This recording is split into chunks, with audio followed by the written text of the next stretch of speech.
la ingeniería de sonido es simplemente la comunión de eso, entre la tecnología y el arte, ¿no? Entonces ahí empecé como también con este tema de entre amplificadores, guitarras, pickups, cuerdas, tensiones, las pedaleras, ¿no?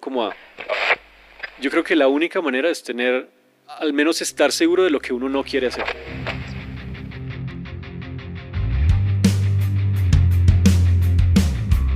Este es el podcast Resonante, un espacio en el que junto a nuestros invitados hablaremos de audio, música e industria. Sus anfitriones somos Miguel Mora y quien les habla, Oscar Pinilla. Bienvenidos. Damos inicio a un nuevo episodio del podcast Resonante. El día de hoy estamos con Miguel Mora y Susana Cifuentes en Estudios Audiovisión, específicamente en la Sala A. Y estamos acompañados de un invitado especial, es el ingeniero de sonido Stefano Pizzaya, que nos va a estar compartiendo un poco de su experiencia y un poco de sus pensamientos alrededor de la ingeniería de sonido, el arte y la música. Stefano, muchas gracias por haber aceptado la invitación y bienvenido. Hola a todos. Bienvenido, Steph. Gracias por la invitación. Un gusto estar acá. Bueno, Steph, para que las personas que tal vez no conocen un poco de tu trabajo, de tu trayecto, me gustaría muchísimo que contaras un poco de tu trayectoria, tómate el tiempo y pues cómo empezaste, cómo llegaste a la música, ¿no? También cómo saber por qué resultaste en esto, por qué resultaste en el audio que te motivó. Listo, ¿no? Pues gracias por la invitación. Muy chévere este espacio para charlar. Y bueno, ¿qué les cuento? Nada, pues yo soy ingeniero de sonido. Digamos que en la actualidad me dedico a la ingeniería de sonido al 100%, trabajando realmente en este último tiempo más que todo en mezcla y mastering. Pero digamos que a lo largo del recorrido pues he hecho distintas cosas, pero que siempre han estado como relacionadas con la música de una u otra forma. Mi familia no es una familia ni de artistas ni una familia musical. Por los dos lados, digamos, de materna y paterna, solo hubo una persona, digamos, que está involucrada un poco con las artes, que tuvo como una influencia importante en algún momento específico de mi vida. Realmente el comienzo, ¿cómo fue? Mi mamá me compró una guitarra clásica como a los 9 años. Me acuerdo, me la regaló una Navidad y ahí empecé a tocar guitarra clásica. Uh-huh. Como que metí a clases, estuve en el conservatorio un rato y empecé tocando guitarra clásica sin tener mucha expectativa ni saber muy bien ni por qué, sino era como, ¿no? Como, listo, unas clases de guitarra y toqué guitarra mucho tiempo, hasta que de repente en la adolescencia empecé a tocar guitarra eléctrica y ahí la guitarra eléctrica sí me mandó para un lado completamente diferente. Entonces yo empecé tocando esa guitarra acústica y bueno, realmente creo que fue gracias también como yo tengo un primo más grande que es compositor de música para cine. Y él estudió composición, trabajó y trabaja hoy en día, digamos, todavía componiendo música para cine, música para un montón de cosas. Y él fue, digamos, la primera persona que me mostró, digamos, en la vida que existía como ese camino de que alguien trabajara como en las artes. Entonces él era el primo que había grabado un disco, que había tenido un grupo. De hecho, aquí en Colombia fue de los primeros que tocó en un Rock al Parque con su banda. Entonces él tiene una trayectoria muy chévere, como hizo un montón de cosas y después, bueno, más adelante en la vida nos volvimos a reencontrar como desde este lado del trabajo. Pero entonces creo que fue él el que también como que convenció a mi mamá de que me regalara una guitarra. No tengo muy clara la historia, pero sé que tuvo que ver como en esa decisión. Pero ¿y por qué? ¿Como que él ya sabía que tú tenías un interés por la música o algo? No, yo o realmente no tenía un interés más allá de la música que escuchaban mis papás, porque mis amigos, o sea, como cuando yo era chiquito, no sé, mi papá escuchaba algunas cosas, pero nunca fue un gran amante de la música. Mi mamá sí escuchaba como todo el pop así, desde Madonna hasta Michael Jackson, hasta un montón de otras cosas. Mi infancia, digamos, la crecí y la viví en Italia en gran parte, entonces mucha música como italiana de la época. Uh-huh. Y eso era lo que había, pero no había mucho más allá de eso, ¿no? Era como la música en la casa y lo que se escuchaba. Pero digamos, no es de esas familias como que, no, mi papá era melómano y escuchábamos acetatos todos los sábados enfrente de la chimenea. No, nunca fue así. Después, más adelante, por cosas de la vida, terminamos en Colombia nuevamente. Mi hermano, mi mamá y yo terminamos acá. Y estando en el colegio, yo creo que fue donde empecé a tener como primero empecé a conocer gente que también tocaba instrumentos, sobre todo un par de amigos. Me reencontré con un amigo que no veía hace mucho en el colegio y empecé a conocer personas que también tocaban instrumentos y empecé a entender que la música se podía tocar también de otras formas, que no fuera solo uno estudiando y leyendo la partitura, Exacto. no con el atril y la cosa, sino de otras formas. Y fueron los amigos, realmente. Me llevó a conocer la guitarra eléctrica y a tener curiosidad por eso, porque también mi cabeza empezó a escuchar otras cosas. Esto fue al tiempo de muchas cosas. Empecé a escuchar otra música, me involucré muchísimo en el rock, Ujú. en todas sus vertientes, digamos. En el mismo momento, mi relación con mi primo, que era el compositor, se volvió más cercana y empecé a conocer, por ejemplo, él tenía con un socio de él en Chapinero, tenían un pequeño estudio. Entonces yo fui donde él y me acuerdo que vi por primera vez ahí como estos equipos andando en un ecosistema tecnológico y artístico, porque era, no, es que teníamos que conectar y teníamos que trabajar esta parte técnica para que después el resultado artístico pues funcionara. Me acuerdo que mi primo en ese momento me mostró un par de discos de... ¿Cuál fue? Hay unos discos que él me pasó de música que yo no escuchaba, o sea, que no tenía dentro del radar. Y fueron cosas que yo dije, bueno, este man me está mostrando estos discos porque seguramente para él son muy importantes y considera que son cosas como muy bien hechas. Y los empecé a escuchar como... Entonces pasó eso por ese lado y al mismo tiempo en el colegio empecé a juntarme como con personas y a tocar. Y yo tocaba guitarra clásica y tenía otro amigo que empezó a tocar guitarra clásica, digamos acústica, también de cuerda de nylon. Y los dos nos juntamos y empezamos a tocar como canciones, pero de bandas de metal o bandas de rock que nos gustaban, pero en guitarra acústica, de cuerdas de nylon. De nylon, sí. Entonces nosotros la tocábamos ahí porque era lo que había, o sea, la guitarra eléctrica estaba ahí, no sé. Entonces de pronto a los 14 años, creo que fue, me compré mi primera guitarra eléctrica, porque empezaba esta cosa, no sé qué, yo no podía tocar pues rock con una guitarra de cuerdas de nylon, ¿no? Sí. No era el camino correcto. Y compré una guitarra, una Condor, me acuerdo. Condor es una marca brasilera de guitarras que todavía existe, creo. Y un Meteoro. Meteoro era un amplificador brasilero de marca brasilera. Compré esas dos cosas. ¿En dónde las compraste? En Brasil. Ah, ok. Porque por cosas de la vida mi papá estaba trabajando en Brasil. Entonces fui a visitarlo unas vacaciones. Estando allá, fuimos y lo más económico que había, y eso es muy chévere porque los brasileños tienen una industria muy fuerte de sus propias cosas, ¿no? Hasta en instrumentos. Entonces compré una guitarra Condor que después la vendí y me arrepiento hasta la muerte de haberla vendido.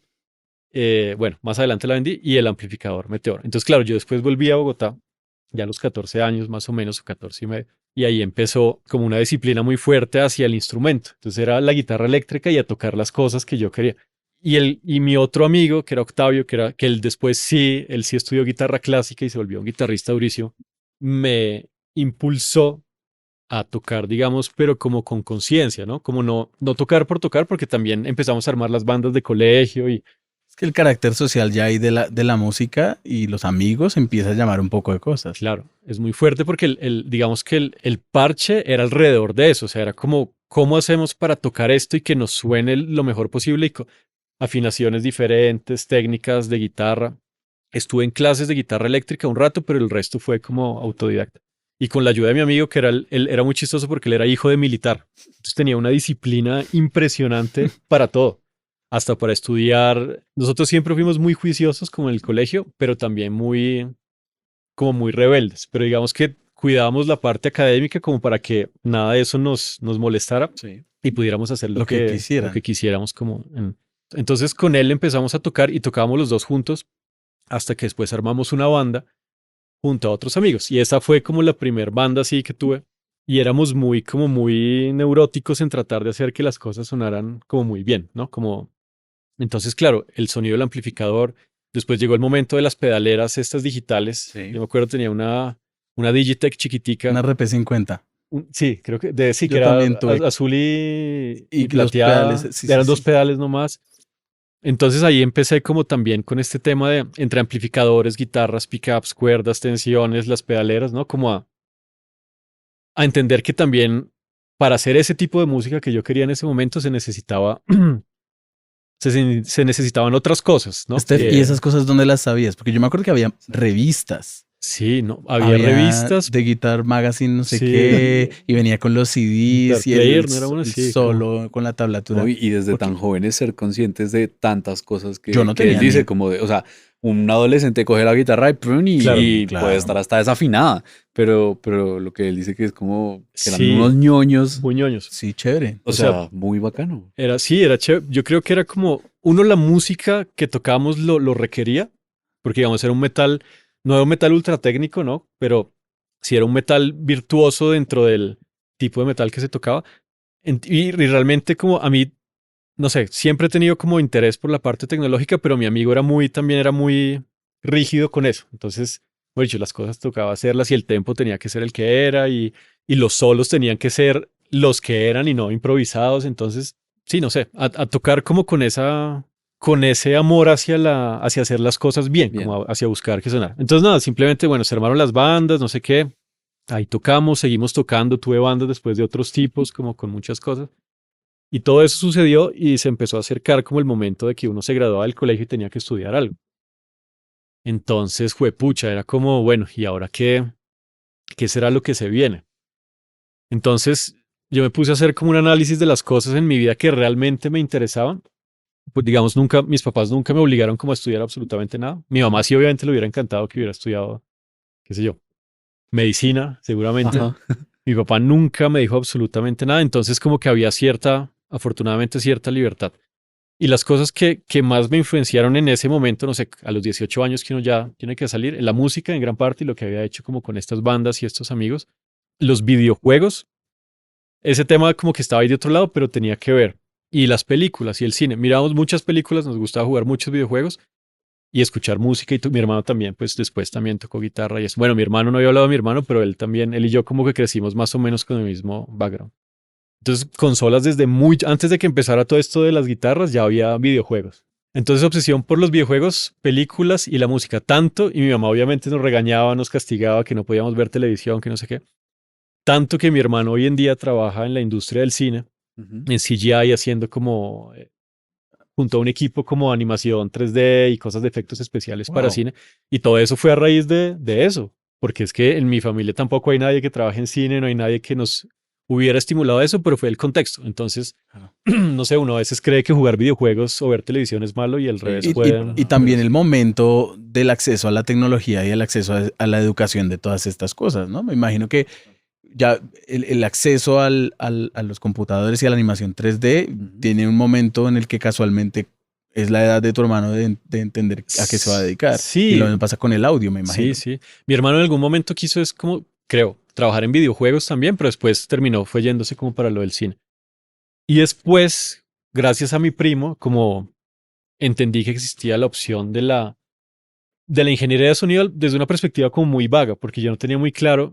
Yo decía, pero como si mi primo es compositor, él toca guitarra, hace conciertos, graba discos, pero también tiene un computador, tiene unos aparatos donde graba música.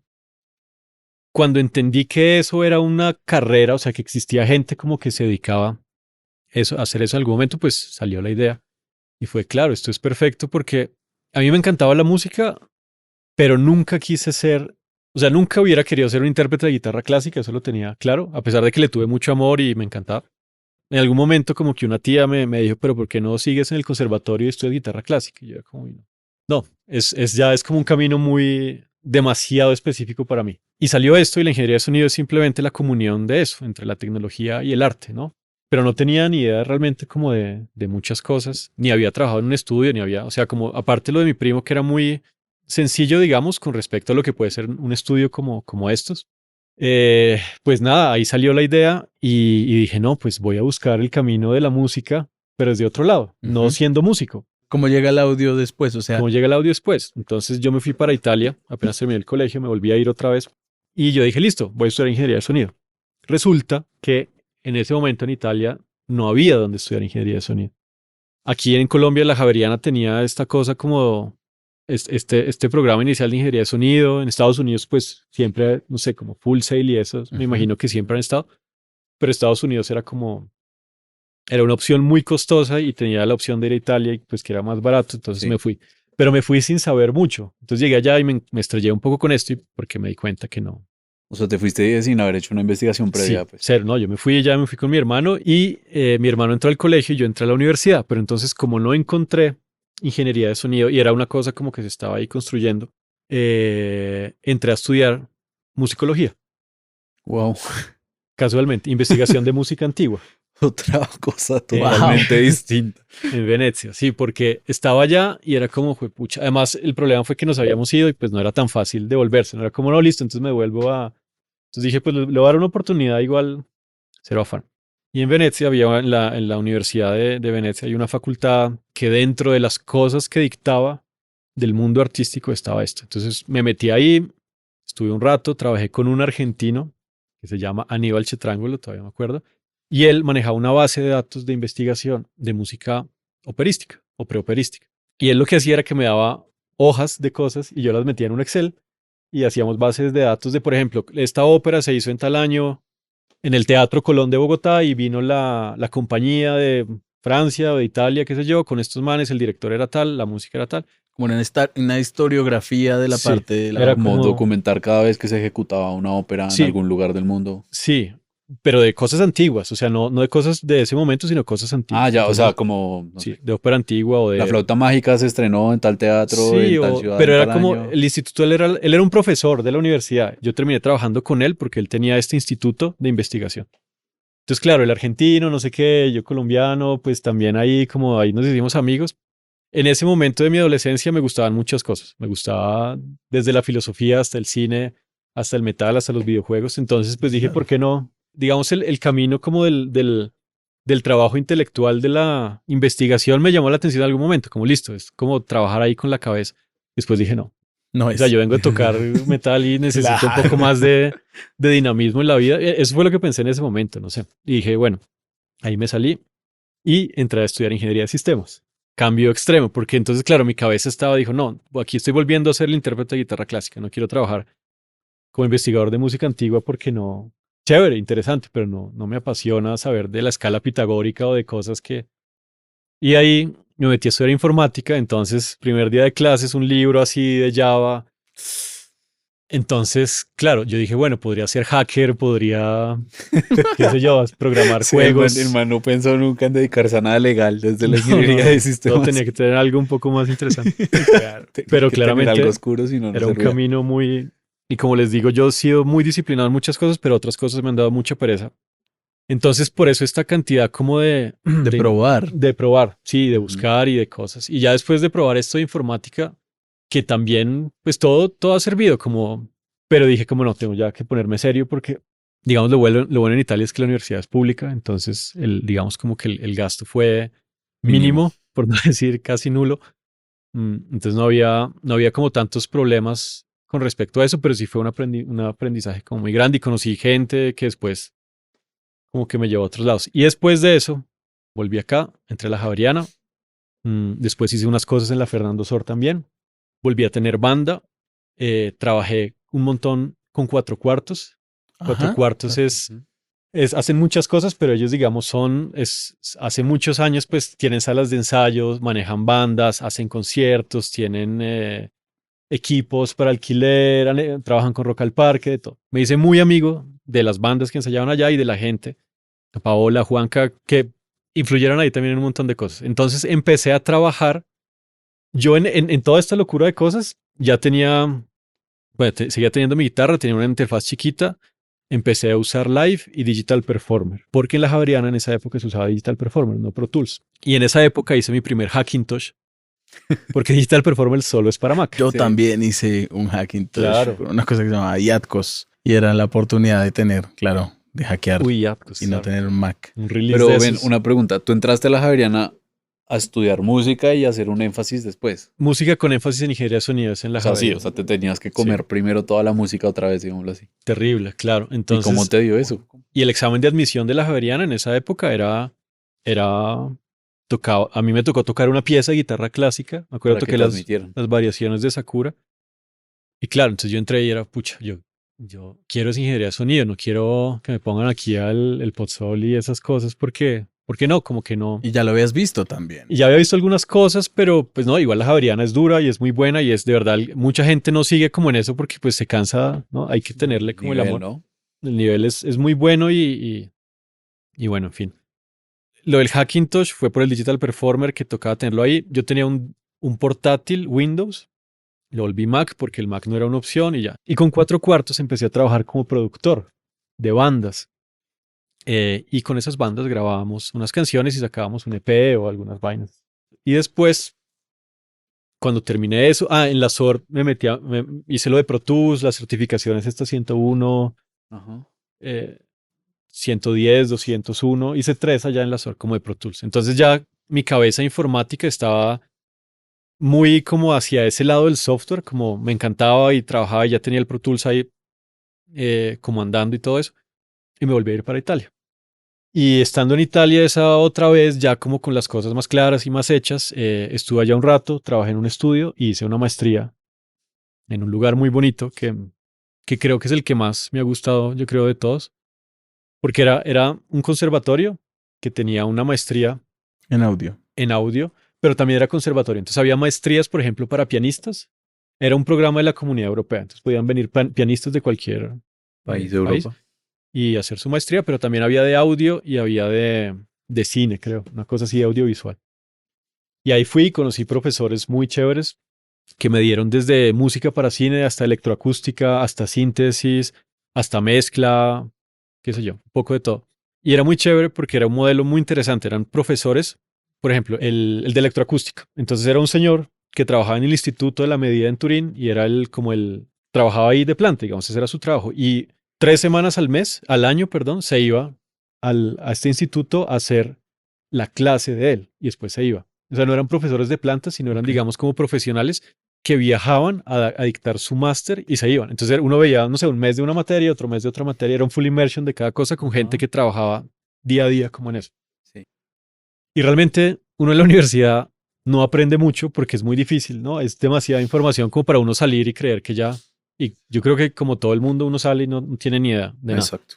Muchos profesores de los que tuve me acuerdo y me enseñaron muchísimo y no por cosas técnicas específicas, sino por cosas. Alguien que dijo, no, escúchate este disco. Y me escuché ese disco y me cambió la perspectiva de un montón de cosas. Sin necesidad de que haya sido el que me enseñó 1.23 voltios, bla, bla. No. Entonces, nada, esa última etapa fue increíble porque ahí sentí como que me acerqué más como a la enseñanza desde que no lo había sentido tan así antes, desde gente que estaba, digamos, con las manos en el trabajo constantemente. Ujú. Entonces estuve ahí, trabajé con uno de mis profesores en un estudio de él. Y ya cuando me volví, como que ya había cerrado ese ciclo como de estudiar. Y dije, bueno, ¿qué voy a hacer? Entonces, los amigos, que son lo más importante, yo creo, en estos procesos, porque uno termina o trabajando o aprendiendo. En algún momento de la vida, un amigo de la universidad, de la guitarra, no sé, el amigo de que le gustaban los videojuegos le enseñó a uno una cosa que uno algún día la sabía y era el único que la sabía por ese momento, ¿no? Es Sí. como Slumdog Millionaire, como ese man que iba ahí y le pasaban cosas y se ganaba la plata porque todo le... Entonces uno no sabe esas experiencias como... Entonces llegué acá y esos amigos de algún momento fueron como otro amigo se había ido para otro lado, otro había intentado cosas y fue como, oye, hagamos algo. ¿Qué hacemos? Pues montemos un estudio porque ¿quién nos va a dar trabajo como ingenieros de sonido? Muy difícil como... Era muy difícil, sigue siendo muy difícil y siempre será muy difícil porque es una cosa como tan específica que a veces no da abasto. Hablo de ingeniería de sonido dentro del estudio de grabación, porque mi enfoque siempre fue ese, digamos, al final, como música de artista, música de producciones discográficas y eso. Sí. Entonces montamos un estudio en Cedritos y ese estudio duró muchos años, todavía existe. Le boté mucho tiempo, mucha pasión. Era una casa vieja que alquilamos y la volvimos en un estudio de grabación. Como éramos varios amigos, varios socios, Ujú. había un estudio de mastering, un estudio de grabación y ya, eso fue el comienzo. Y después había más espacios y se fueron volviendo otras cosas con el tiempo. Y ahí me senté a trabajar con los únicos clientes que me iban a llegar, que fueron mis amigos de los lugares donde había estudiado. Entonces, yo me acuerdo de mis primeros discos, que fue como, no, vamos a grabar un disco. Y yo, ¿cómo hacía un disco? Y con gente muy chévere que confiaban en uno porque éramos amigos, ¿no? Era como, pues, y yo decía, pues, nada mejor que hacer esto con gente conocida. Y ahí en ese estudio que se llamaba Epia hicimos de todo, grabamos de todo, mezclamos, masterizamos, llevamos equipos, probamos. Conocí a Daniel Bustos antes de eso, pero después volvimos a reencontrarnos y nos juntamos. Entonces, cuando él estaba empezando con Retro, entró a ser parte del estudio y tuvimos un momento ahí como de estar juntos qué en bien. Epia. Que Porque Dani yo sí tenía el recuerdo showroom. en el canal de YouTube de Retronov, ahí hay un video bien abajo donde está Dani y está Steph en Epia. Uy, sí, Porque viejísimo. ustedes compraron la primera UAD, Quad. una cosa así. Entonces era Daniel haciendo la entrega Pero de o sea, en Nepia en tu estudio o en el showroom de Dani. no, Antes. En O Epia sea, estudio antes de antes de que todo eso. Dani fuera allá para el showroom. Porque yo a Dani lo conocí, él me grabó a mí un disco, yo como músico y él como ingeniero. Sí. Y en ese momento nos conocimos y después él empezó con esta idea de retro y empezó a representar unas marcas. Él siempre lo tuvo muy claro y empezó con ADK y con Universal Audio, hace un resto. Y después en ese momento, él, me acuerdo, tenía un LA610 o un 6176, no recuerdo, tenía unos micros, un BAE, algunas cosas que había traído en un rackcito para demostración. Entonces, que era increíble, era como, listo, pruébelo y si le gusta algo, pues me Se lo compro. lleva. Claro, Sí, claro. todos queríamos todo. Entonces, claro, UAD y los Pultec y todos enloquecidos gastando tarjeta de crédito en plugins. Y después, pues nada, con Dani ahí como que también era chévere porque compartíamos cosas pues de ingeniería. Y él también fue músico, fue violinista y fue metalero, entonces teníamos demasiadas cosas ahí en común. Y ahí sí después entró él al estudio y montó el showroom de retro, el primer showroom antes de tener como el grande y eso Sí. allá. Entonces volvió una cosa que todos trabajábamos en esa casa estudio, era 3 pisos y estaba el que masterizaba, los que grababan, los que editaban. 3 pisos, 4 cuartos. Es que me graban 4 cuartos. Exacto. Sí. Que el showroom de Dani estaba encima del estudio de Steph. Yo me Estaba acuerdo. arriba en el último En el piso. tercer piso. Sí. Donde después Al llegó Rafa. comienzo, pero después bajó al segundo piso. No sé Donde si te está hoy acuerdas. en día el negrito. Donde está así. Exactamente, está el negrito. Entonces nada, ahí la vida empieza a dar vueltas y se empiezan como a juntar personas y cosas y amigos y bandas y ya en ese momento yo la guitarra la había abandonado. Llegó un punto donde dije, no, yo realmente quiero es esto y no quiero tocar guitarra. Sé que hay ingenieros de sonido que todavía se sacan los solos y son así como y tocan. Yo no podría en este momento como que no. Digamos, lo último que quisiera es como sentarme a tocar guitarra, pero digamos, esa transición como que ya ahí se fue volviendo clara y ya empezó el tema del audio como hacer el 100%, pues ya digamos como en la vida real del trabajo, como listo, cuánto se gana uno, hay que pagar el arriendo de una casa, hay que comprar cosas, pero ¿de Sí. dónde, no? Como ¿de dónde va a salir esa plata? ¿Cuánto cobro? Exacto. Entonces necesito tiempo es para eso y le voy a dedicar menos tiempo como a estudiar. Y ya, ese estudio duró mucho tiempo, grandes amigos, grandes cosas. Y por cosas de la vida que se dieron ahí del estudio y eso, terminé trabajando aquí en Audiovisión, en Estudios Audiovisión. Ya estamos hablando más o menos que 2015. Yo entré acá hace 2014 entraste tú. como 2014, puede ser algo así de comienzos. No, mentiras. La primera vez que pisé Audiovisión vine a una grabación de unas baterías de una banda que yo tenía. Ok. Las grabamos en la sala B. Pero después vine porque había unos Hackintosh y necesitaban ayuda con unos Hackintosh que había hecho Camilo, creo. Y yo, como estaba en el tema del Hackintosh desde aquella época del Digital Performer, hasta que un día me acuerdo cuando estaba haciendo la maestría, juré nunca más tener Hackintosh y tenía uno y dije nunca más. Me voy a comprar un Mac. Es la mejor decisión que he hecho en mi vida. O Es sea, porque uno se vuelve experto en solucionar problemas y, no, una pesadilla. y en hacer un poco de cosas que, sí, yo me acuerdo a las 2, 3 de la mañana, cuando inicia y arranca el uy, sí, no. arrancó, pero ahora no me sirve el USB, ahora no me Ajá, sirve no, el... se desprogramaba todo. Uy, no, tenaz. Sí, Pero o no prendía de la nada y o sea, uno no puede trabajar con eso, de verdad. Y hoy en día no me gustan los Hackintosh. O sea, yo soy fan fiel a muerte de Apple, sin ningún Sí. problema. O sea, Igual como que cada vez es menos barato hacerlos, ¿no? O sea, ya, bueno, obviamente sí hay una brecha de precio, hay una pero brecha de igual precio. los componentes son súper caros. Sí, ahorita debe estar O costoso. sea, Digamos, ya ni los traen. lo que la gente en esa época con lo que justificaba era que, claro, era mucho más barato armar una máquina, un PC, perdón, con piezas mucho mejores que las de un Mac y uno le metía el software y listo. Ajá. Sí, pero no es suficiente porque la integración entre No el software y el es- hardware es precisamente lo que hace a Apple indestructible casi. Ujú. Sé que hay mucha gente que no le gusta Apple, pero yo sí, se los juro, en estos años de trabajo solo siento gratitud hacia los No, y aparatos Apple cuando tu que he entorno de usado. trabajo es 100% Apple, eso es un Todo match. anda perfecto. Todo No, y se todo- conecta entre todos solo, tú sea, no puedo haces contar- nada y todo funciona. Todo funciona. Es hermoso. Todo se traba Sí. y todo se bloquea, pero han sido de verdad contadas y han sido de software, porque hardware nunca jamás. Pues, o sea, Sí. no sé, a mí al menos no me tocó. No, y que hoy en día entonces. tienen unas máquinas que Sí, y ya hoy en no día, se digamos, paran con nada. yo creo que es completamente innecesario. Y además unas torres así, como con unos problemas de refrigeración terribles y bueno, hay un montón de cosas. Entonces, claro, empecé a venir a Audiovisión por unos chicharrones de unos ¿Y Hackintosh. quién te contactó? O sea, ¿quién te hizo ese nexo para venir acá? Kiko, creo que fue Kiko. Para lo de los Hackintosh, ¿Y las conociste primeras a veces. Kiko en la grabación que viniste? Esa vez no. A Kiko lo conocí después, creo que por Epia. Bueno, una cosa que aquí hicieron un por Dani. concurso de mezcla una Y vez te lo ganaste. y quedé segundo. No, el que se ganó fue después. Pues, pero en esa vez quedé segundo, pero el segundo lugar, el primer lugar lo daba la banda y el segundo lo daban 3 ingenieros de sonido, que eran Landines, Kiko y Camilo, ¿puede ser? O Sí. Daniel, yo no me No, acuerdo quién creo que estaba. era Camilo. Entonces ahí como que yo estaba en mi estudio, ahí tranquilo por mi cuenta, hasta que un día Kiko me llamó y me dijo, oye, está esta opción de audiovisión, hay un puesto libre, ahorita hay mucho trabajo, ¿quieres entrar? Y ahí ya empezó la gastritis así de una, que después con los años se potencializó. Y yo, sí, obvio. Me dijo, mira, pagan tanto, así, o sea, fue de una. Si te interesa, ve y hablas con Roberto, que es el administrador, pero Kiko fue el que me contactó. Siempre con mucho agradecimiento por eso. Ujú. Y ahí empecé.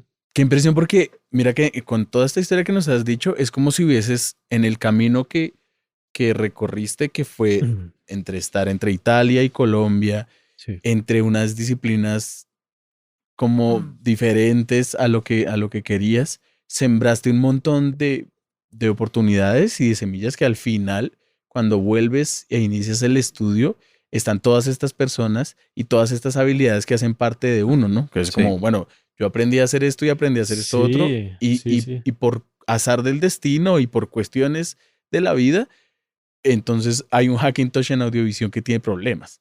Sí, Entonces eso fue es ahí, como- exacto. Fue Sí, como, todo ese conocimiento, digamos, que Sí. ha tenido una función dentro de tu Ex- camino. sí, como que, Exactamente. pues sí, de pronto sí, tuvo ahí un momento de conexión. Y uno muchas veces en esos momentos se siente como errático con algunas cosas, ¿no? O sea, pero sé de esto, pero sé de esto otro, y todo eso hace parte de un conocimiento que uno pone en práctica en algún momento y hace parte de lo mismo que hace uno. Y yo siento que cuando uno lee, escucha, ve algo durante mucho tiempo, o sea, de alguna forma, sin tener que estar estudiándolo, empieza a aumentar una parte del conocimiento de uno sobre eso que uno estuvo viendo, jugando, escuchando, y todo converge un montón en esas historias que nos has contado. Me parece increíble. Sí. Sí, es chistoso. Nunca había hecho este recuento así como de esas historias, pero sí, como que nada tenía que ver, pero al final muchas cosas como que tuvieron un sentido, sí, lo que tú dices, como de repente Sí, ahí. al final del día funcionaron. Steph, y ahorita en estos momentos, ¿a qué te dedicas? Porque nosotros conocemos la historia, digamos, habíamos hablado con Miguel sobre la mentoría en un episodio, entonces como que conocemos un poco de esa trayectoria tuya como ingeniero acá en Audiovisión. En estos momentos, ¿qué estás haciendo? Pues realmente estamos ya en una etapa post audiovisión de mi vida. De esos casi 10 años de audiovisión que fueron, o sea, venir acá siempre es como, es una sensación muy rara porque uno ve esta sala y la siente con esta calma y como con este silencio y esta tranquilidad. Sí, Pero en la vida real esto es un campo de batalla, sí, el digamos, campo de muchas batallas. de muchas batallas. Yo me O sea, acuerdo, o sea, de verdad, como hijo, ¿te terminar acuerdas? turno, ¿Cuántas terminar trasnochadas? turno a las 6, Mm. cafecito, y llegaban los otros. ¿Qué vamos a hacer? No, vamos a hacer un bloque de 11. Sí, 11 músicos. sí, no, sí, salseros y 11 Sí, músicos. no, así como la locura, ¿no? Como que igual uno estaba acá como carne de cañón, como esperemos que llega. Así, exacto. Podía Podíamos llegar estar una así. voz o podía llegar la sinfónica. Sí, o bueno, una batería, y uno decía, ok, una batería, y de repente pasaba lo que tú dices del bloque, Sí. pucha, y es un estrés. Yo me acuerdo algo que decía Cano, Mauricio Cano, que trabajó tantos años acá, que él decía, ¿te acuerdas? Que que a pesar de él llevar tantos años, el que más años llevó de todos, él seguía sintiendo como un vacío en el estómago antes de que empezara la sesión. Porque nunca sabes Una qué va a pasar. adrenalina. Una así adrenalina como, ahí es que rarísimo. tal. No Pues te bueno, puedes fiar de lo que te dice Roberto nunca. Porque eso No, nos podía, pasó muchas veces. o que el músico no decía, o el músico también, perdón, el artista decía, no, vamos a grabar una canción, dos, tres cosas, y realmente eran Sí, 30 cosas. porque también hay mucho desconocimiento de algunos músicos en cuanto a qué se requiere para hacer. Ay, no, pero es que yo quiero que suene por tal lado y probablemente Sí. eso que le está pidiendo requiere un montón de preparación o un montón de equipos o un montón de cosas.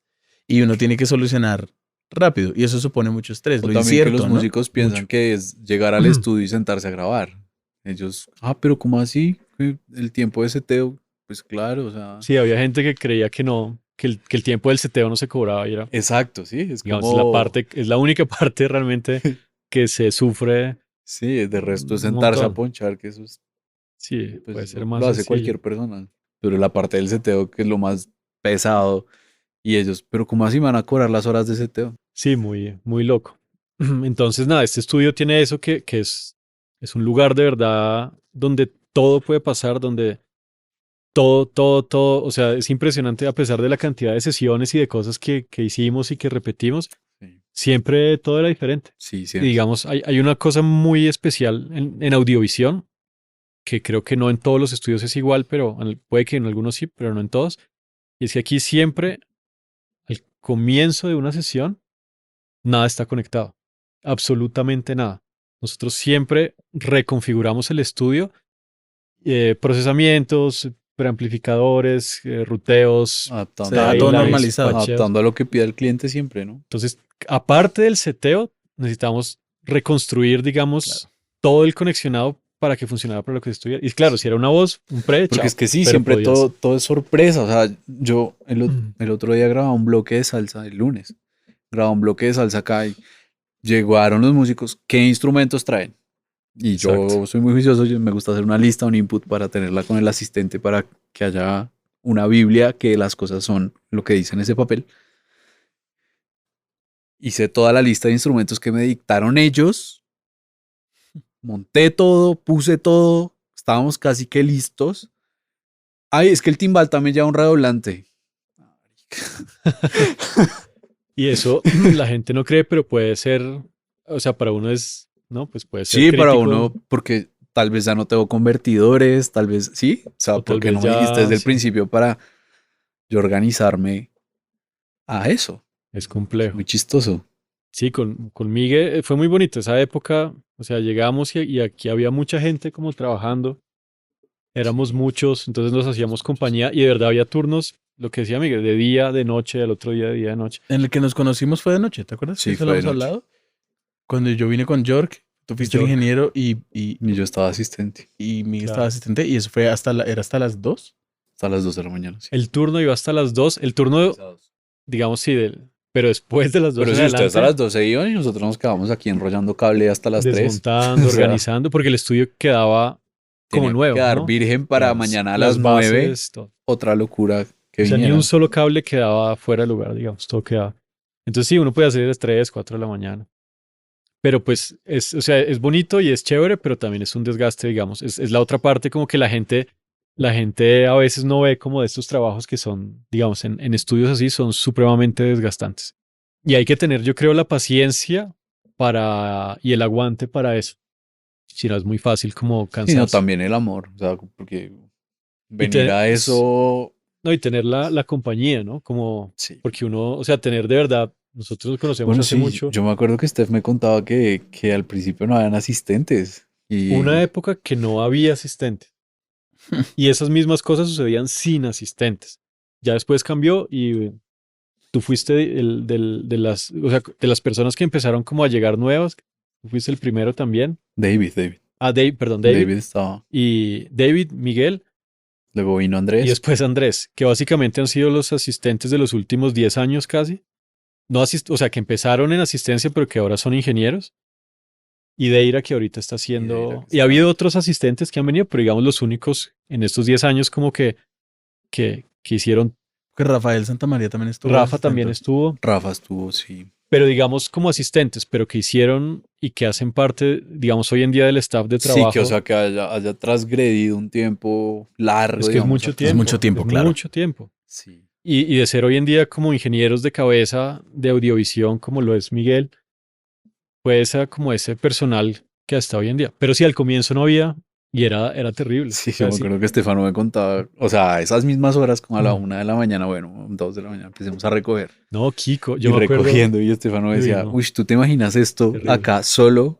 Y que venga Contreras, que es el señor que cuida acá, a hacerte la conversación Y porque eso no hay nadie mismo, más. mira, es muy chistoso, eso mismo igualito. Antes de entrar, empecé a venir con Kiko para que me enseñara cómo funcionaba el estudio y para verlo trabajar y entender cómo estaba andando todo, porque pues había que conocer. Sí, Y en esa época no había asistentes. Entonces yo vine a una sesión con Kiko y tratando de ayudarlo en lo que podía sin molestar mucho, pero tratando de ayudar porque él estaba solo y estábamos grabando una banda y se terminó, era un turno nocturno, terminamos yo no sé a cualquier hora, tarde, y estaba Kiko enrollando cables y organizando y me decía, esta es la parte dura, cuando uno se queda solo y le toca todo lo demás que es, y eso después nos volvió a pasar a nosotros ujú. más adelante, Recoger un entonces, caos de 11 personas, ¿no? Eso exacto. es... Pero si somos dos, si somos tres, ya es, Más Claro, sencillo, si claro. somos dos ya es la mitad del Además tiempo. que está, lo que dices tú, está uno hablando y está uno hablando de lo que pasó en la sesión o de lo que va a pasar y ya es diferente. Exacto. y ya es diferente. Pero sí, entonces nada, muchos años ahí,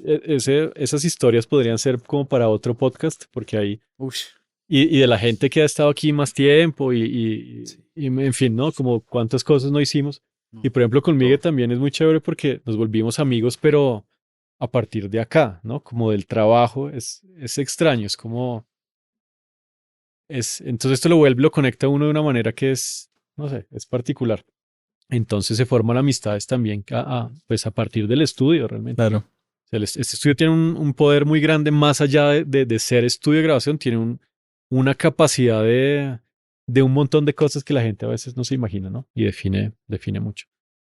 Entonces, nada, Sí. pues fueron casi esa década ahí de estudio. Ah, bueno, y en ese tiempo yo seguía teniendo mi estudio, pero ya como a la mitad dije, no, pues no más. Necesito enfocarme en uno solo y me enfoqué en Claro, porque audiovisual. era demasiado trabajo también, me Era imagino. demasiado Sí.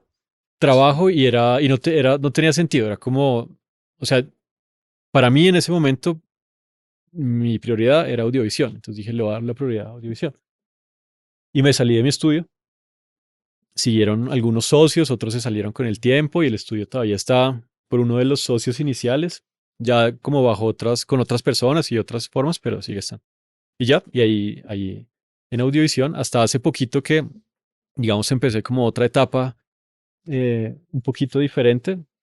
Digamos, no he perdido del todo la conexión con audiovisión, Mm. pero digamos, quise como cambiar un poquito como la perspectiva de lo que estaba haciendo, ¿no? Sobre todo descansar un poco de la grabación como tal, para enfocarme hacia otras cosas como la mezcla y el máster también. Porque a pesar de que hacen parte de un mismo ecosistema, digamos, son situaciones y momentos de trabajo como bien diferentes. Entonces, nada, por cosas de la vida empecé a grabar menos y a mezclar más y a tratar ahorita pues O sea que ahorita en este momento estás más dedicado a la mezcla y a al la mezcla y mastering. al mastering, sí, casi que al Casi que al 100%. 100%, sí. ¿Y tú crees, Steph, que eso es uno de los caminos, digamos que es esperado de un ingeniero que ha tenido muchas horas de estudio, de grabación y de pronto, porque a No, veces uno piensa que claro, o sea, si yo quiero ser ingeniero de mastering, primero tengo que grabar un montón y luego, como si fueran rangos, y luego tengo que mezclar un montón y luego llego a ser como una especie de carrera o es una decisión personal ya de... no, o sea, esto es personal y es supremamente personal porque hay ingenieros, digamos, de los mejores ingenieros del planeta que siguen grabando, siguen mezclando, o sea, no es un tema, digamos, como de dejar de hacer o no tener que dejar de hacer para poder ser alguna cosa específica. No, esto es puramente personal y como uno en la vida a veces también quiere como, qué sé yo, concentrarse en otras cosas y Pero, por ejemplo, ¿tú crees que a raíz de los cambios que ha dado la industria, ¿no? También de la tecnología musical, de que cualquiera puede grabarse en su casa pues, con un micrófono, obviamente se ha perdido mucho esa figura del estudio, ¿no? O sea, como muchos sí, músicos dicen, no, pues yo lo puedo hacer en mi claro, casa porque voy a ir a pagar a otro lado, total. que eso es Hoy en una día discusión gigante pero también es una ahí, realidad, digamos, y es innegable. una realidad, sí, obviamente. También digamos que ese consumo rápido de la música que está teniendo la industria, que no sé, una canción dura una Claro, semana, dos total. y ya nadie se acordó de esa canción. Entonces, también, digamos que tú crees que hacer esa mutación, a dedicarse a mezclar y masterizar, que es algo que sigue siendo una necesidad real, en el futuro va a desaparecer un poco también la figura del ingeniero de grabación y también, Todo, no, no sé, no lo sé. Hoy veía un videíto ahí de alguien que posteó una cosa de un tipo que hablaba de esto de la inteligencia artificial bien, y el man, seguro lo vieron porque lo posteó alguien ahí conocido. Y el man decía que la predicción de él era que en 15 años, 20 máximo, el 40% más o menos de, del trabajo de algunas profesiones iba a ser reemplazado por inteligencia artificial. O sea, una cifra enorme, el 40%. Imagínate. Como él decía, chefs, los chefs, cosas de limpieza, no sé, había un montón de profesiones como que él decía. Entonces, claro, el entrevistador todo como, no, pero ¿cómo se le ocurre decir eso? Y es como, pero mírelo, o sea, no sé, usted ahorita si quiere ir al banco va es porque quiere, no porque le toca. Si quiere puede hacer todo desde el computador. O sea, hace rato estamos las estaciones de gasolina que son automáticas, los supermercados que no sé qué, las, sí, etcétera, los peajes que son, no, no sé, todas estas cosas. Hace rato estamos en esto. El problema es que ahora la velocidad con la que Es va a más, avanzar es mucho más alta. sí. Por eso este 40%, que es una cifra como alarmante. Y lo que él dice, lo único que queda es la sabiduría pues del hombre y mirar cómo eso logra seguir teniendo un valor. Entonces, ni idea con lo del estudio, es verdad, ya todo el mundo se graba en la casa o graba en cualquier lado. Sí. Bueno, y la pandemia ayudó mucho, ¿no? Porque Ayudó pues mucho tengo que como seguir a haciendo música, tengo que comer. el es, Pues home me compro studio. una el home interfase, me compro studio. un micrófono y sigo trabajando en mi casa. Más que el home studio sigue, o sea, viene desde la aparición, bueno, yo lo imagino desde la aparición de la Mbox y de la IG002, más o menos en el Claro. 2005, 2000, Sí, sí, yo me acuerdo de esa parte y todo esa empieza, había un libro que se llamaba Mixing Secrets for the Home Studio, sí, una cosa así, y empezaba uno a ver toda esta transformación, lo que tú dices. Digamos que la forma en la que tú empiezas a... yo lo asumo o me lo imagino de esta forma y es que, bueno, tienes una trayectoria donde estás grabando en audiovisión, donde estás grabando con unas bandas específicas y ahí hay una especie de reconocimiento de unos artistas, de unos músicos que dicen, me gusta trabajar con Estefano, me gusta cómo mezcla Estefano y ahí empieza de pronto ese flujo de trabajo en la mezcla hacia ti No, no o cómo llega. necesariamente. Digamos, es más, realmente cosas que yo haya mezclado que hayan sido grabadas en audición no han sido tantas como las que he mezclado de otras cosas que han llegado por otros lados. O sea, yo, digamos, yo venía mezclando antes de audiovisión, mucho antes venía ya desarrollando como, desde esas épocas que producía, había empezado ya como el tema de la mezcla. Pero no, no sé, realmente mezclar me encanta, digamos. Grabar también me encanta y conmigo hicimos unos discos que pucha, y además son cosas de verdad que son, no sé, son muy bonitas y son sí, sesiones ahí con un valor enorme. yo guardo eso como Sí, como con mucho experiencia, cariño, mucho esos cariño. recuerdos de esos discos y luego que uno los escucha y Sí, que decís, salen y, "Oh, marica, uy, qué sí, recuerdos, qué lindo, qué linda esta música, qué ahí lindo poder quedó. haber trabajado ahí. Eso es un Y algo, sentimiento muy una chévere. paréntesis de este tema de los home studios, y es que sí, claro, obviamente, y eso es innegable, ya todo el mundo va, cada vez los estudios y la grabación de salas grandes, etcétera, va cada vez, porque es que ya está pasando, cada vez va a ser menos. Sí, Pero lo que nunca la gente va a saber es cómo suena grabar en un buen estudio. exacto. Ese es el problema. Eso es De que un se gran pueda problema, hacer, exacto, que es que la gente no sabe, que me pasó bueno, con unos clientes hace 2 semanas que le conté a Oscar eso el otro día, que decía el productor, decía como, le decía al cantante, mira cómo suena esta vaina. Y el cantante también como, uy, sí, mi voz se escucha increíble.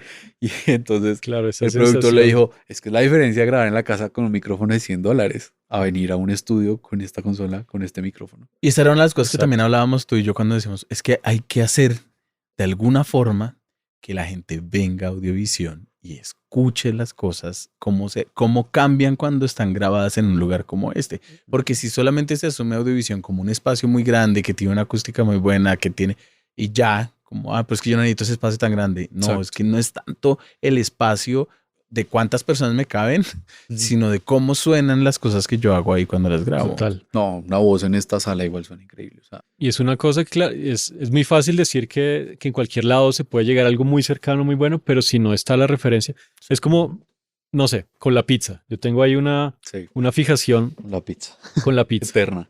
Y a mí me gusta toda, la de 2000 de la calle, la del restaurante, la de lo que sea. Pero digamos, si uno va a dedicarse a hacer pizza y uno monta un restaurante, una pizzería italiana, ¿cierto? Y dice, listo, voy a vender pizza napoletana, tradicional, ¿no? Porque es patrimonio de la humanidad, digamos, ese tipo de pizza, Claro. ¿no? No la pizza de Nueva York, sino la pizza italiana. Entonces, tú puedes hacer esa pizza, pero si nunca has ido allá a comer A Nápoles la a pizza comer. auténtica, nunca vas a tener cómo saber a qué sabe la pizza de verdad No, la pero, o sea, original. tú puedes montar el restaurante acá en Bogotá y sí, Sí, que es muy rica claro. y tal. No, pero no. y vas a Nápoles y te comes la pizza y puedes decir, no, Ojo, pero y esto no es lo que yo me comí en Y no Bogotá. estoy diciendo que no pueda ser rica, porque puede ser muy buena, pero estoy hablando es de eso específico, De que se llama de que así. se Bueno, llama sí. así, que es así, y que sabe a eso porque se hace con los tomates de tal, con la harina de tal A eso tipo. iba yo, que y la Estefano es técnica. muy ñoño de la pizza y él compra la Sí, harina, sí, así, el todo, tomate, o todo, sea, todo. no es cualquier ingrediente y se puede Y se puede extrapolar. hacer, pero sí, como con esa precisión Exacto. pero estoy hablando de una cosa muy específica, ¿no? De la pizza napoletana tradicional italiana. Así. Entonces, si uno no, pero esto es un ejemplo muy malo. Digamos, por ejemplo, en el ciclismo, ¿no? Si alguien quiere ser campeón del mundo de bicicleta, tiene que ir a correr contra los campeones del mundo y entrenar y atravesarse las montañas y las colinas que sean, ir a hacerlo. No puede quedarse en la casa en el trainer montando bicicleta porque no es. Puedes sacar los músculos, puedes tener el físico, pero nunca jamás No va a es la ser lo mismo. experiencia. Y así en cualquier caso. Entonces lo de los estudios es igual. Uno no puede decir, es que suena igual en la casa si nunca has ido al estudio a hacerlo. Entonces, ojo, y que se O a puede un buen hacer estudio también, a un ¿no? buen Porque, estudio. pues, Sí, a un Y estudio. pasa estudios hay muchos. un montón de cosas, ¿no? Por ejemplo, yo nunca toqué guitarra con amplificadores de verdad, ¿sí? O sea, con un amplificador Marshall normalito como Sí. para tocar. Pero entonces uno se vuelve muy bueno con los simuladores y no, esto es un JCM 800 y Claro. yo lo identifico un Claro, JCM de 800 de una simulación saliendo por unos speakers en mi estudio. Pero si yo me paro al lado de un amplificador de estos de verdad y lo escucho no por un micrófono y a través de un parlante en un control room, si en no lo vivo. escucho enfrente, de pronto no lo reconozco. Claro. Porque suena muy diferente a como lo escucha el micrófono puesto en el Exacto. cono. Sí, ¿Sí? ya es un tema de. Y ya uno sí. se empiezan a perder. Pero vuelvo al asunto y lo que tú estás diciendo. O sea, eso tampoco es malo, ¿no? Al final, No, todo este para tipo nada. de cosas son que unos pasa- cambios que nos van a Sí, permitir hacer total. más cosas, más música. Tiene que ser así, o sea, los cambios tienen que ser, o sea, uno no puede negarse a decir, no, entonces si no graban en el estudio, Claro. todo es malo y No, todo es obvio que pésimo, no, porque o sea, no, sí. jamás O sea, es sí, así. yo he producido Esa- discos que por tema de presupuesto los hemos hecho en la casa. Lo Exacto. único que grabamos acá fue las voces. Y en esa misma coyuntura que hay, pues están todas estas transformaciones de esos oficios, ¿no? El hecho de que nos podamos dedicar a mezclar o a hacer postproducción para cine o para televisión desde una especie no desde ir a un edificio donde está los equipos y está la sala certificada, sino uno ya poder conocer un sistema, conocer un espacio y empezar a trabajar así. Es simplemente, sí, y uno no tiene ni que comprarse Abbey Road, ni que tener millones de, el tema no es ese, sino como tener, por ejemplo, hay productores con los que trabajo hoy en día que me mandan cosas para mezclar que son muy conscientes y muy juiciosos de eso, que se forman, estudian, van a talleres, van y charlan con ingenieros muy buenos, van a estudios, y cuando ellos graban en sus estudios o en sus casas las cosas, lo hacen supremamente bien, pero porque hay un esfuerzo de verdad muy grande en como listo. ¿Cuál es la referencia como para que estas voces suenen muy bien o para grabar esta batería lo mejor posible? Porque si no, cualquier cosa puede ser cualquier cosa. Pero digamos, si uno está compitiendo de una manera,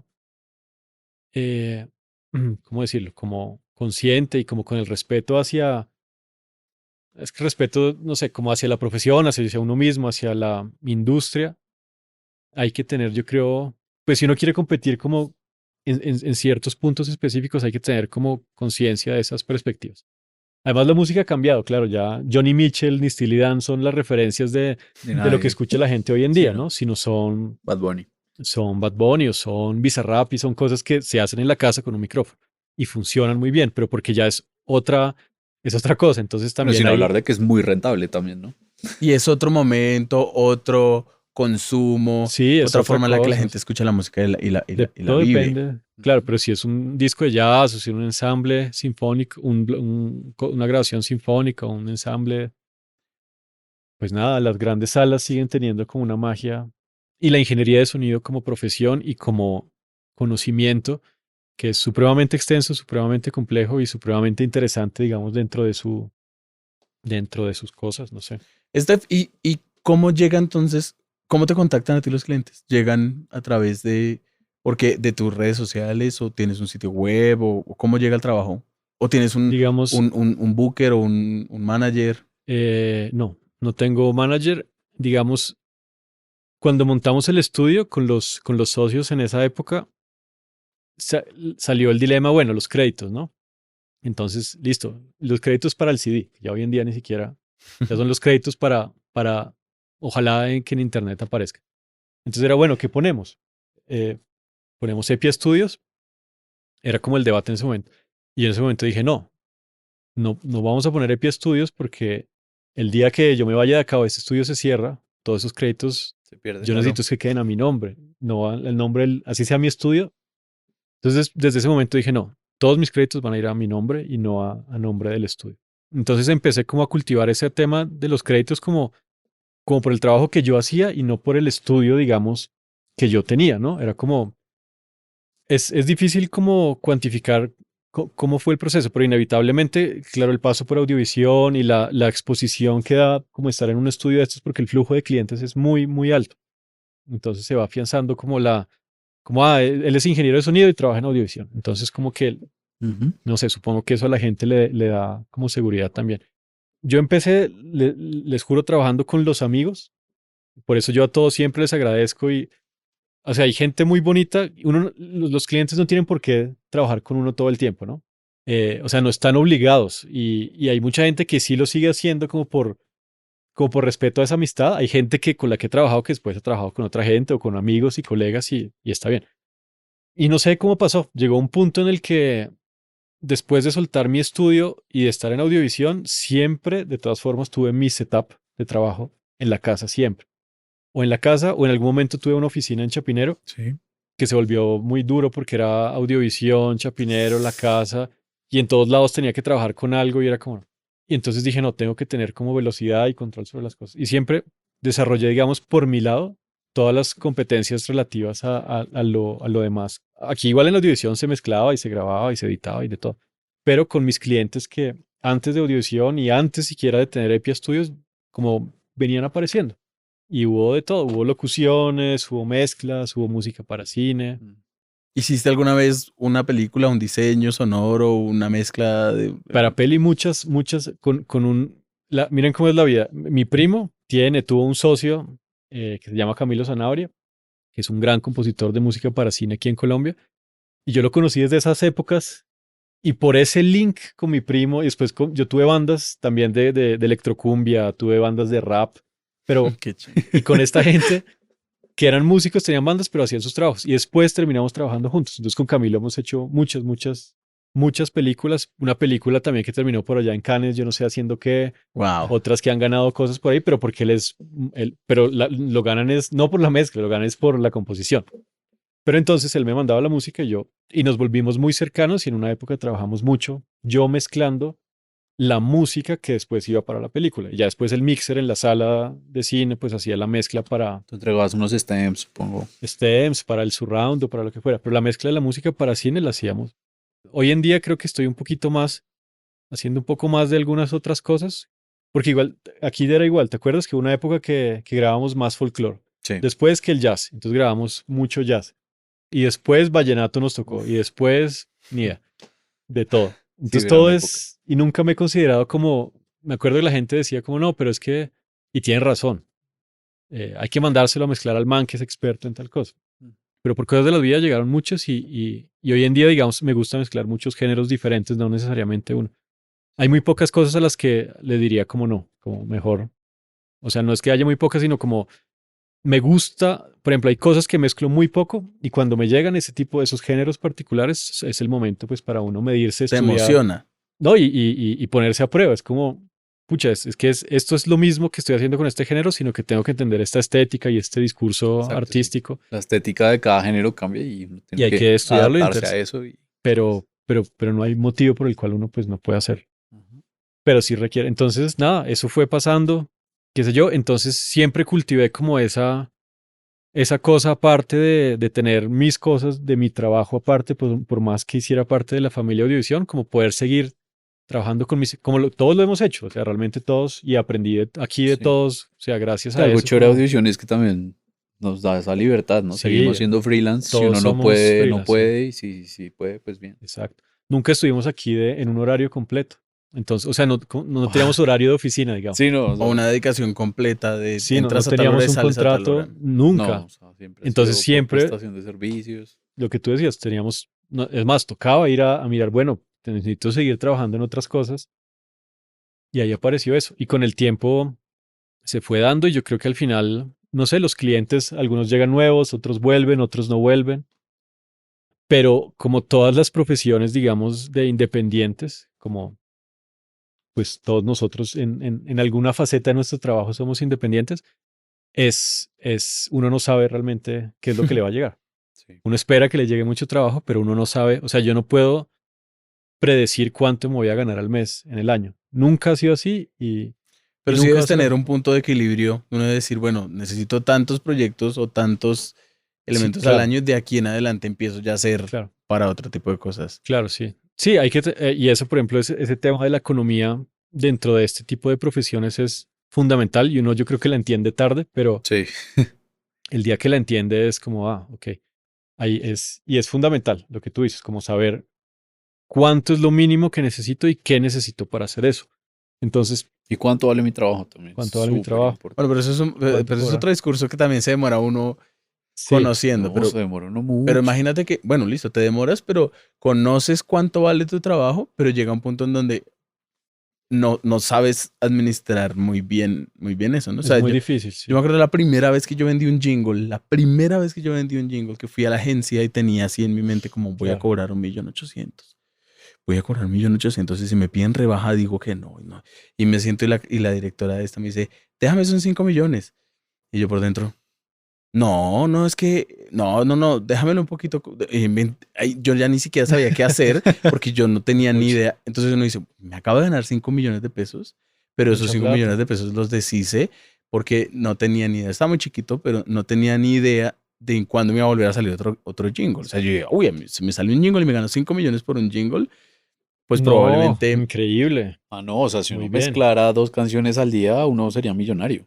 Entonces, claro, ese Sí, balance, además, es como cuánto cobrar, cuánto mis colegas, la gente que yo admiro, los que han trabajado tantos años cobran, cómo se ha formado esta industria, estas tarifas, en qué país estamos, porque obviamente no estamos ni en Londres ni en Nueva York, estamos en Bogotá, entonces hay que entender que aquí sí, exacto. la plata no rinde tan fácilmente, entonces los precios tienen que ser congruentes a la A las situación también personas. social del país, Sí. porque uno no siempre le va a estar trabajando a gente con mucho presupuesto. Al contrario, entre más flujo hay, uno se da cuenta que menos presupuesto en grandes términos hay. Claro, están los artistas que tienen los dólares y que tienen la disquera y eso, pero del porcentaje real de la comunidad de trabajo que existe o lo que uno le ha tocado es una porción muy pequeña. No es fácil conseguir presupuestos. Además, tenemos el karma del dólar que hace que sí. todo lo que hagamos nos cueste muchas más horas de trabajo, que eso es otro problema. Entonces, de verdad, el tema de cobrar es como, y aquí no hay sindicatos ni nada, entonces cada uno tiene que hacerlo como crea que le funciona mejor. Sí. Pero hay que hacerlo, hay que ser tácticos y mirar que, porque no puedes cobrar demasiado, porque si no nadie te lo va a pagar, pero tampoco puedes cobrar, ¿cierto? Muy poquito, porque entonces no es rentable, ¿cierto? No, uno tiene que vivir de esto, tiene que pagar las cosas que tiene que pagar. Y llega un punto, digamos, yo cuando tomé la decisión de hacer esto es porque sentí que se estaba dando como esa opción de que la parte económica se viera como sostenida Con la a, cuestión de a- la, a de la través de la mezcla. mezcla. Pero también es un riesgo que uno tiene que correr. Esto lo pienso yo en mi cabeza, no Porque sé. eso era lo que te quería preguntar ahorita, o sea, cómo generar una especie de perspectiva y decir, bueno, todo este recorrido que nos has contado, todo este paso por la música, por otras artes, y por entender también la parte de la grabación, la postproducción, también te deja, digamos, a un punto en donde hay una experiencia y donde hay un momento en donde puedes decir, bueno, con lo que yo sé y con lo que he visto, creo que más adelante puede pasar esto, que era lo que te iba a preguntar. O sea, las personas que nos están escuchando de pronto tienen ese interés, llegan a este episodio porque han escuchado tu nombre y quieren saber y conocer un poco de tu historia y de pronto están esperando también una recomendación o un consejo o bueno, intenten esto otro. Sí, es que ese tema, por ejemplo, es difícil porque yo siento que todas mis decisiones de vida han sido bastante random, a pesar de que todas han sido como guiadas por un mismo entusiasmo y una misma pasión hacia las cosas. Porque así como me gusta escuchar música, me gusta ver películas. Pero no quiere decir que cosas, o sea, que uno tenga como que necesariamente, ¿no? Como hacer un camino para... O sea, sí, claramente es una de las maneras como tradicionales y correctas, pero a veces muchas cosas pueden llevarlo a uno a algo que de pronto, como no sé, que uno no tenía muy claro cómo llegar. Tal vez no es un Entonces, camino en línea recta, ¿no? Sino exacto, es un camino que puede no, total. serpentear muchísimas veces, que evolucionar no significa solamente ir para adelante, sino a veces uno tiene que devolverse y revisar algo Claro, claro. que tenga que cambiar y eso mismo lo va llevando a Exacto. a otro lugar, ¿no? Sí, Sí. no, es como con el audio y como, bueno, cómo se mezcla una canción o cómo se mezcla una voz o cómo se graba una batería. Ni idea, porque es que todos nuestros procesos son tan Tan diferentes. diferentes y tan independientes que hasta los procesos de vida son, Sí. ¿cierto? Porque tú le puedes decir a alguien, no, mira, entonces ve y estudia en la universidad y apenas termines vas y haces un máster o estudia dos, tres cosas que no tengan nada que ver y las mezclas y tratas y no va a funcionar porque todos somos tan diferentes que, por ejemplo, alguien que tenga una construcción mental de una manera le va a servir un camino específico, pero a otra persona no. Entonces, yo creo que la única manera es tener, al menos estar seguro de lo que uno no quiere hacer, que es más sencillo, es como listo, yo no quiero ninguna profesión que tenga que ver con alguna cosa que no me guste específico. Entonces la cancelo y me atengo a las decisiones, Y porque se sí, va cerrando ese espectro de posibilidades exacto, que lo va a llevar al menos desde la motivación de lo que uno quiere hacer o de lo que a uno claro. le gusta. Y hacer esas, y no es que uno no le gusta una sola cosa en la Sí, vida, a uno le claro. gustan No. muchas. Sí, claro. Muchas cosas diferentes. Y listo, hágalas todas y mira a ver qué de esas se le va dando. Sí. Y no hacer de verdad, pero atenerse a las consecuencias, porque todo puede salir bien o todo puede salir mal, ¿no? Y es muy fácil desesperarse y decir como no, esto es muy duro, no, este trabajo no es bien pago, esta industria es muy mala, pero es que los clientes, bla, bla, cosas que todos conocemos, pero si no existe esa resistencia y ese aguante, es muy fácil decir, ah, no, listo, entonces qué sé yo, me pongo a hacer otra cosa y monto una farmacia. Sí, Ujú. desde una perspectiva como de supervivencia económica y funcional, tiene todo el sentido del mundo. Sí. Pero desde lo que uno quiere hacer con su vida, uno verá si vale la pena como arriesgarse a las cosas. Y hay momentos malos y hay momentos buenos, ¿no? No es que hay Sí. momentos fáciles, momentos difíciles y ojalá uno llegue como a esa estabilidad, pero toca estar dispuestos como al sufrimiento, porque es que sin sufrimiento no hay recompensa, ¿no? O sea, sería muy fácil todo el mundo salir de la universidad y salir a cobrar $2,000 por mezclar una canción o por producir cualquier cosa, no sé. Sería muy fácil, ¿no? Generalmente lo que requiere un poco de esfuerzo y de sufrimiento lleva a un respeto como por lo que, por esas cosas, digamos. Es como que Ujú. uno aprecia lo malo un montón. Es como Sí. todas esas cosas malas, no malas, o sea, como pesadas que pasaron o como todo ese estrés o ese esfuerzo, pues se transforman en algo que es, porque si uno no aprecia lo malo, pues se queda solo esperando lo bueno y esa es una perspectiva de vida que a mí pues no me cabe en la cabeza, ¿no? No todo puede ser bueno, tiene que haber mucho malo y uno como felicitar lo malo porque si no hubiera pasado eso malo, pues nunca hubiera pasado. No conoces un No Pero montón de hubieras aprendes otras conocido cosas. cosas Sí. nuevas. Eso de que uno aprende, lo que tú decías ahorita, a veces de cosas que no tienen que ver. Este profesor argentino que tuve, me acuerdo una vez que me dio un libro cuando ya estaba trabajando en el instituto y me dijo, léete este libro. Y la próxima vez me cuentas a ver qué entiendes, como era un libro ahí chiquitico. Entonces me lo llevé a la casa y lo saqué y el libro estaba en alemán, creo. Y yo lo miré y apenas vi que estaba en alemán, lo cogí, lo tiré, lo tiré encima de la mesa y mejor dicho, me olvidé de que existía ese libro por el resto del tiempo hasta que volví donde Aníbal otra vez allá. Entonces llegué, no sé qué, le dije, o sea, ni idea, no lo leí porque está en alemán. Y me regañó durísimo. Me dijo que era una vergüenza que yo ni siquiera hubiera sido capaz de buscar las palabras claves, subrayarlas, traducirlas y buscar un mínimo de lo que se tratara. O sea, me dijo como su esfuerzo fue nulo.